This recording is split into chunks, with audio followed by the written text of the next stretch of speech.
बेटे के करोड़ों रुपये से पति के 1,000 रुपये अच्छे। माँ तुम भी ना।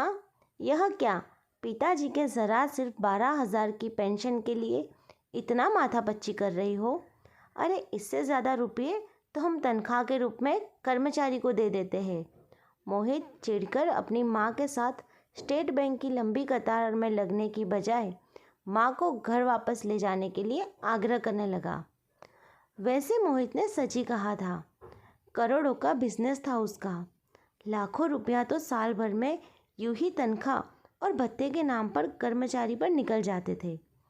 फिर मात्र 12,000 प्रति माह की पेंशन पाने के लिए स्टेट बैंक की लंबी कतार में खड़े होकर पेंशन की औपचारिकता पूर्ण करने के लिए इतना समय व्यर्थ करने का क्या औचित्य है? मोहित के पिता विशंबर नाथ जी का निधन पिछले माह ही बीमारी की वजह से हुआ था। वह लगभग 12 वर्ष पूर्व एक सरकारी स्कूल में प्राध्यापक पद से रिटायर हुए थे। तब से उनके नाम पर पेंशन आया करती थी। विशंबर नाथ जी की मृत्यु के उपरांत आधी पेंशन उनकी पत्नी सरला जी को मिलने का शासकीय योजना के अनुसार प्रावधान था, जिसके लिए सरला आज स्टेट बैंक में अपने बेटे मोहित के साथ जाकर पेंशन की औपचारिकता पूर्ण करने आई हुई थी।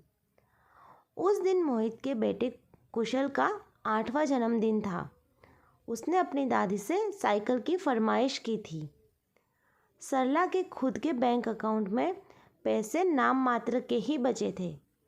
उनकी पेंशन अभी शुरू नहीं हुई थी, इसलिए उन्होंने मोहित से 10,000 मांगे।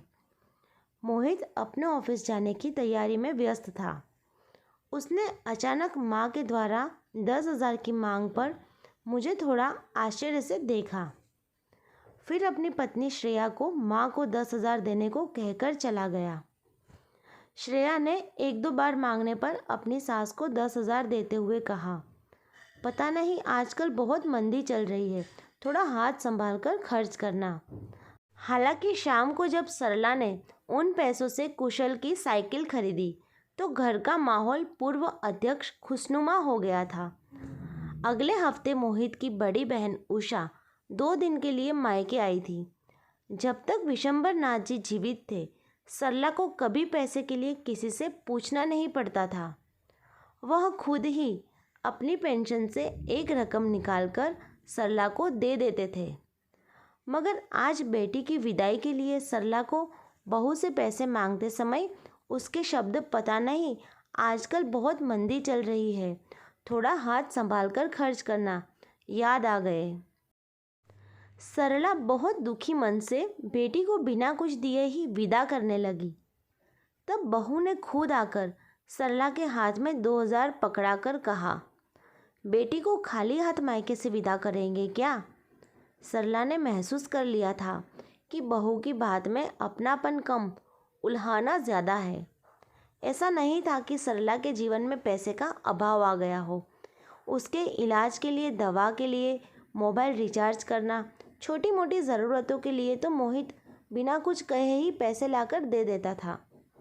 परंतु इसके इतर सरला को जो भी खर्च करना होता था, जैसे कि मंदिर में दान करना, नौकरों को उनकी ज़रूरत का या त्यौहार पर पैसे देना, अपने रिश्तेदारों के आने पर उपहार देना, ऐसी छोटी मोटी ज़रूरतों के लिए उसे मोहित या बहू से पैसे मांगना सरला के स्वाभिमान को चोट करता था। अभी 2 दिन पहले सरला की छोटी बहन वर्षा उसके घर आई हुई थी। वर्षा की आर्थिक स्थिति बहुत कमज़ोर थी, इसलिए वह सरला दीदी से कुछ आर्थिक सहयोग की अपेक्षा कर रही थी। मगर जब उसने खुद सरला को छोटे छोटे खर्चों के लिए बहू की तरफ मुंह ताकते देखा तो उसने अपनी बहन से कुछ भी ना कहा।